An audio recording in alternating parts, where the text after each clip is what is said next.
The games in the career of Aaron Rodgers are waning. And we'll be there on the field for what could be his last career game. I'm sure he'll be thrilled to know I'm to see both of us, maybe. I don't know. Wow. There might have been a time he might have been happy to see me. I don't know if he is anymore. Well, one guy he's not going to see is DK Metcalf. And we saw yesterday in vivid detail what happens when you have a guy who can't control himself and you have a team that isn't able or willing to apply the foresight to prevent him from the problems that can come from a temper that suddenly boils over. Because it's ultimately on the Steelers that they didn't have him the last two games. And I know it's his own behavior, but somebody should have intervened before he went over to the sideline. He was on the sideline, went over to the stands and did what he did. And without him, they acted like he was still on the field on that final drive. It all came down to the final drive. The Browns did a great job of holding the Steelers' offense in check. Yep. The Steelers did a great job of keeping the Browns' offense from scoring more points to make it impossible to try to win the game late. But the table was set for the Steelers to try to tie it up. And I know Aaron Rodgers has that comfort level with Marquez Valdes-Scantling, but I don't know that you're ever that comfortable when the guy's clearly a journeyman. He's being covered by Denzel Ward, and you keep forcing the ball to him when it's not there. That was amazing. My problem. That was my problem. I mean, definitely. I mean, no doubt about it. It just shows you sometimes he just plays players instead of actually reading the defense or playing the system or anything. He just went to the guy he trusted. I know him the most. I'm going to throw to him 3 straight times.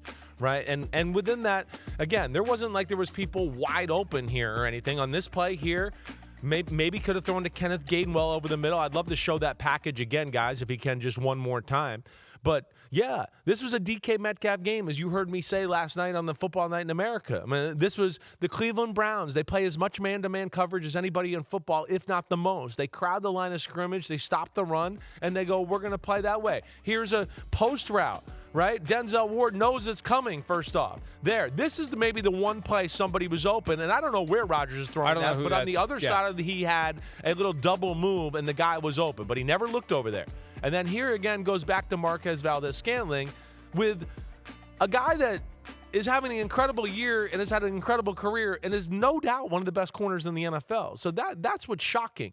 And that's where it just stinks for DK Metcalf and the Steelers and all the points you bring up, because they're not very creative and awesome on offense as it is. We know their formula's simple. Run the ball, short passes. When teams overplay the short passes, we hit DK Metcalf downfield or a slant route, and then he runs, and that's kind of what they are. And without him there yesterday, it took out a big, ability for them to move the ball in the Cleveland Browns. To a point you made in the viewing room yesterday, it's almost like the Steelers spent all week assuming the Ravens were going to lose, and it was going to be a meaningless game, and they didn't prepare. And you throw in Christmas week. Yeah. You throw in, they're feeling pretty good about themselves, winning 3 in a row. They had their best game of the year on Sunday last week against the Lions. And on the way over yesterday morning in the car, I said to Coach Garrett, this is the kind of game where the Steelers will just not show up.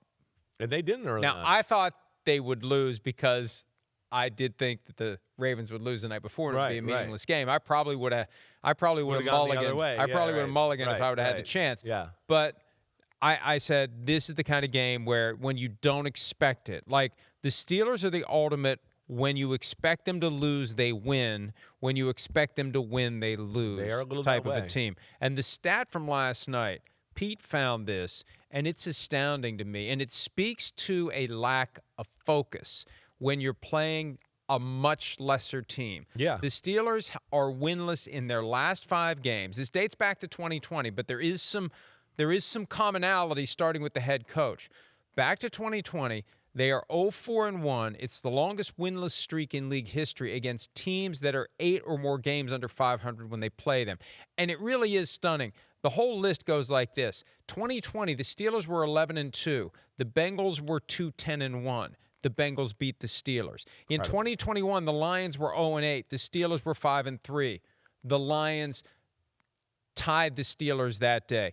I remember in 2023, back-to-back weeks against 2-10 teams. 2-10 Cardinals. Steelers are 7-4.